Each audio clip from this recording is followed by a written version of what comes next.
Je le défendrai. La femme de chambre noire qui a sauvé un milliardaire après que son avocat l'a abandonné en plein tribunal. Ce cri inattendu a stoppé net la salle d'audience. Les juges se sont figés. Les caméras se sont tournées. Tout le monde s'était moqué d'elle. Une femme de ménage en vieilles chaussures, un seau à la main.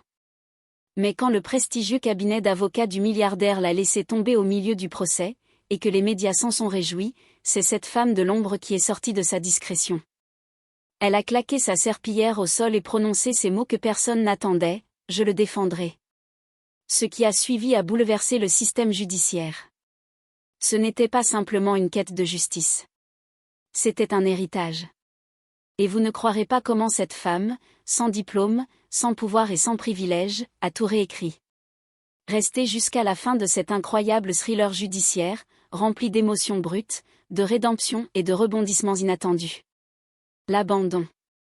Dans une salle d'audience tendue, saturée de murmures et de flashs d'appareils photo, l'homme le plus riche de la pièce était seul. Charles Wexley, milliardaire américain, géant de la technologie et philanthrope, faisait face au plus grand défi de sa vie, il était accusé d'avoir orchestré une fraude d'entreprise massive. Le public l'avait lâché. Ses anciens alliés avaient disparu.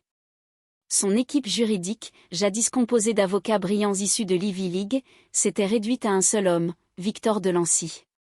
Célèbre pour son arrogance, Delancey semblait plus préoccupé par les paparazzis que par la justice. Lorsque les preuves sont devenues accablantes, et que la tempête médiatique ne pouvait plus être contenue, Delancey s'est levé au beau milieu de l'audience. Il a fermé sa mallette de luxe et déclaré calmement. « Votre honneur, je me retire de la défense. » La salle a halté. « Monsieur Delancey, vous ne pouvez pas abandonner un accusé en cours de procès, » s'indigna le juge. Mais Delancey a simplement ajusté sa montre en or. « Cette affaire nuit à ma réputation. » Et il est sorti, laissant Charles seul, pâle, secoué. L'apparition de Myriam. Dans un coin discret de la salle, presque invisible, se tenait une femme à l'uniforme délavé et aux mains calleuses, Myriam Jones. Femme de ménage du tribunal depuis 3 ans. Elle avait vu chaque procès, chaque avocat, chaque témoin. Elle connaissait les visages, les dossiers, les habitudes. Elle vit Charles baisser la tête, non par culpabilité, mais par résignation. Et quand le juge demanda s'il restait un avocat pour le défendre, et que le silence tomba comme le tonnerre, elle ne put rester en retrait. Elle avança, serpillière à la main, la voix tremblante mais ferme. « Votre honneur. » « Excusez-moi, » répondit le juge, surpris. Elle continua. « Je le défendrai. » Les rires fusèrent. Quelqu'un filma même la scène. « Qui êtes-vous » demanda le juge. « Je suis la femme de ménage. Mais j'ai lu tous les dossiers. Je connais cette affaire. Et je crois que cet homme est innocent. » Le tribunal ne statua pas ce jour-là. Mais il ne la renvoya pas non plus. C'était un cas unique. Le juge suspendit l'audience, puis regarda Myriam longuement. « Venez en chambre. » L'histoire derrière le balai. Pendant des heures, le juge l'écouta. Myriam raconta comment elle avait un jour rêvé d'étudier le droit, avant que la vie ne lui arrache tout, son fils, ses moyens, son avenir. Elle avait continué d'apprendre, en autodidacte, la nuit, en ligne. Elle suivait les procès en nettoyant les bancs. Elle connaissait la jurisprudence mieux que certains diplômés. Le juge, homme de principe, prit une décision qui allait stupéfier le monde. « Si monsieur Wexley y consent, je l'autorise à vous avoir comme soutien temporaire, sous la supervision du tribunal. » Charles, à bout de ressources, la regarda. « Pourquoi m'aideriez-vous » Les yeux de Myriam s'embuèrent. « Parce que, moi aussi, j'ai été abandonnée un jour par quelqu'un de puissant, et personne n'a pris ma défense. » Il lui tendit la main. « Alors, battons-nous ensemble. » La revanche de Myriam. Le procès prit un tournant légendaire. Myriam n'était pas autorisée à représenter officiellement Charles, mais elle devint sa conseillère judiciaire. Elle présenta des arguments, souligna les incohérences, identifia des preuves négligées.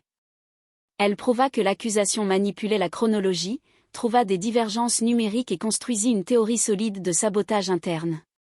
Peu à peu, le récit changea. La femme de ménage plus futée que les avocats. Ce que personne ne savait, c'est que Myriam avait autrefois été assistante dans le cabinet qui attaquait aujourd'hui Charles.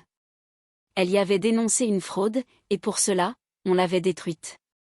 Humiliée. Son fils placé. Son logement perdu. Elle avait été réduite à laver les sols. Et l'homme qui l'avait trahi? Robert Ansley.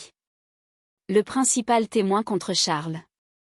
En explorant les archives, Myriam découvrit des preuves irréfutables, des courriels supprimés, des notes, des manipulations. Elle demanda au tribunal l'autorisation d'interroger Ansley. Le juge, impressionné par sa préparation, accepta. Le choc final. Face à Ansley, Myriam le fixa. « Vous souvenez-vous de moi ? » ?»« Non, mentit-il. Elle sortit une copie d'un ancien courriel, une tentative de corruption à son encontre. La salle explosa. « Monsieur Ansley, vous êtes désormais sous enquête pour parjure et falsification de preuves. » Ce fut un moment clé. Le procès bascula. Le jury, autrefois sceptique, fut conquis. Le verdict. Charles fut déclaré non coupable. La salle d'audience éclata de joie. Charles pleura. Myriam, elle, resta droite, les larmes aux yeux. Pas de soulagement, de libération. Le juge s'approcha. « Mademoiselle Jones, accepteriez-vous une bourse complète pour terminer vos études de droit ? » ?»« Oui. »« Oui, votre honneur. » Quelques jours plus tard, Charles annonça une bourse nationale au nom de Myriam Jones, pour les jeunes défavorisés. Parce qu'elle ne m'a pas juste défendu. Elle nous a rappelé ce qu'est la justice. Épilogue. Myriam entra à la faculté de droit de Columbia. Son histoire devint virale. Un contrat d'édition. Une mini-série Netflix. Un symbole. Aujourd'hui encore, dans la salle 3B du tribunal, une plaque est accrochée. Je le défendrai. Columbia. Hiver glacial. Mais dans les amphithéâtres de droit, une chaleur nouvelle circulait. Celle d'une femme que tout le monde connaissait, mais que personne n'attendait. Myriam Jones n'était pas une étudiante ordinaire. Elle avait 38 ans, un passé lourd comme un dossier judiciaire, et une présence qui intimait le respect. Elle ne prenait pas de notes sur un ordinateur dernier cri. Elle utilisait un carnet à spirale, un stylo noir, et une mémoire forgée dans l'adversité. Elle posait peu de questions. Mais quand elle en posait une, même les professeurs faisaient une pause. La presse parlait d'elle. Les réseaux la glorifiaient ou la critiquaient. Certains camarades la vénéraient. D'autres la jalousaient. Mais elle ne cherchait ni admiration ni vengeance. Elle voulait bâtir. Chaque jour, elle se levait à 5 heures. Elle préparait le petit déjeuner pour son fils, enfin revenu auprès d'elle après des années de bataille administrative. Elle l'amenait à l'école, puis prenait le métro, carnet à la main, en relisant de vieux arrêts de jurisprudence. Elle savait que le chemin ne faisait que commencer. L'invitation.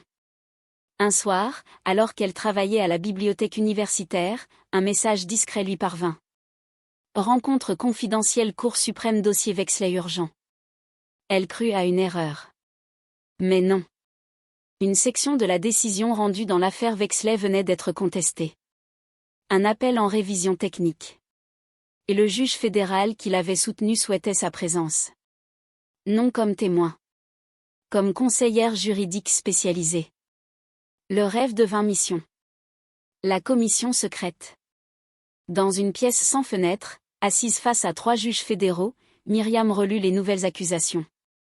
Une société rivale tentait de récupérer les actifs de Wexley, arguant qu'une défense non conventionnelle avait compromis la procédure. On dit que vous avez mis en scène un spectacle, lança un juge sceptique. Myriam releva les yeux. La vérité n'a pas besoin de mise en scène. Seulement d'être regardée en face. Elle déroula alors, point par point, les étapes qu'elle avait suivies. Les délais légaux respectés. La supervision du tribunal constante. L'absence de conflit d'intérêts. Les preuves présentées en toute transparence. À la fin de l'audience, un silence total. Puis le président de la commission déclara. Vous venez de donner à cette salle un cours magistral sur l'intégrité judiciaire. Mais tout n'était pas facile. Myriam recevait aussi des lettres de haine. Des menaces. Certains disaient qu'une femme comme elle n'avait pas sa place dans les hautes sphères du droit. D'autres l'accusaient de vouloir voler la vedette aux vrais avocats. Elle encaissa. Comme toujours. Car elle avait appris que dans la vie comme au tribunal, ceux qui dérangent sont souvent ceux qui changent les choses. À la fin de sa première année à Columbia, elle fut convoquée par le doyen. Nous avons discuté avec plusieurs anciens du barreau.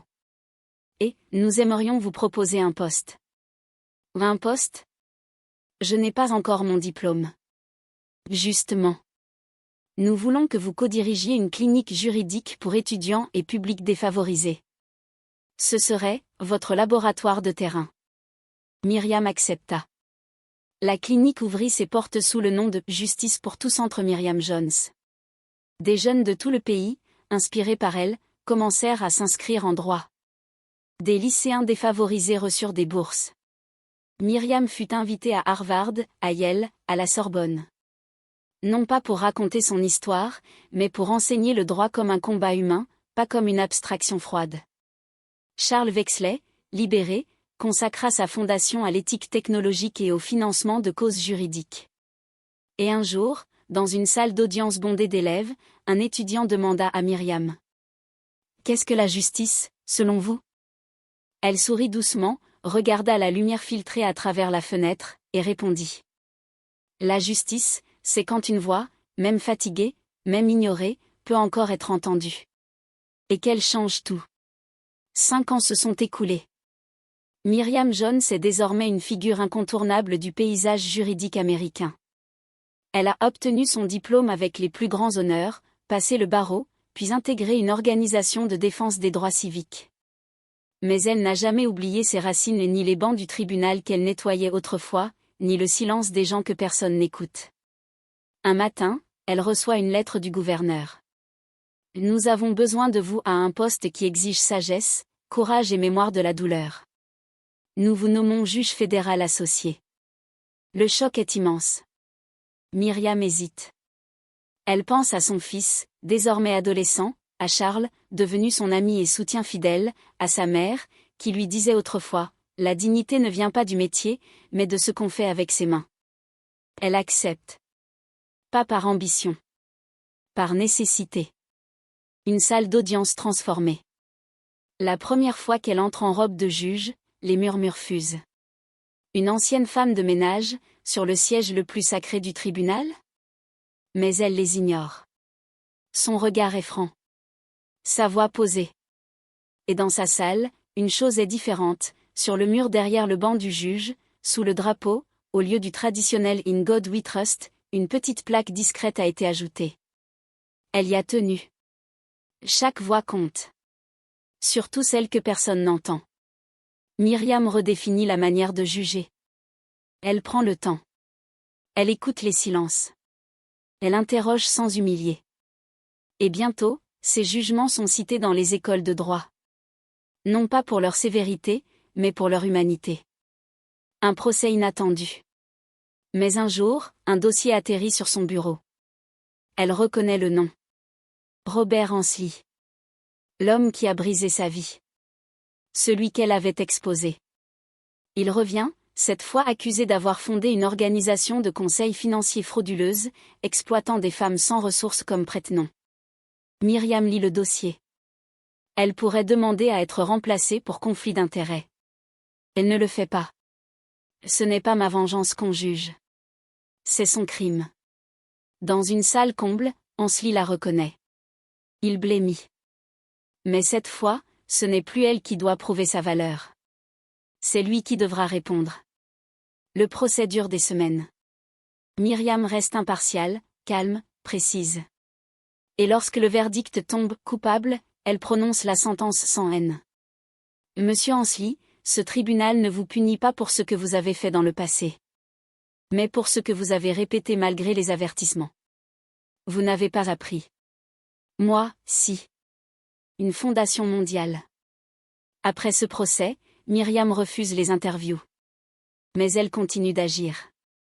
Elle fonde La Voix Invisible, une organisation internationale de formation juridique pour les femmes issues de milieux précaires. En moins de 2 ans, elle ouvre des antennes au Nigeria, en Inde, au Brésil. Elle donne des conférences à l'ONU sur l'accès équitable à la justice. Elle devient mentor pour des centaines de jeunes juristes à travers le monde. Son histoire est étudiée dans les manuels de droit éthique et judiciaire. L'hommage final. Un jour, lors d'une cérémonie tenue au Capitole, Myriam reçoit la médaille de la liberté, plus haute distinction civile des États-Unis. Le président la lui remet avec ces mots. Vous avez transformé un seau d'eau et une serpillière en des instruments de vérité. Vous êtes la preuve vivante que la justice ne vient pas d'en haut. Elle pousse des fissures de la douleur humaine.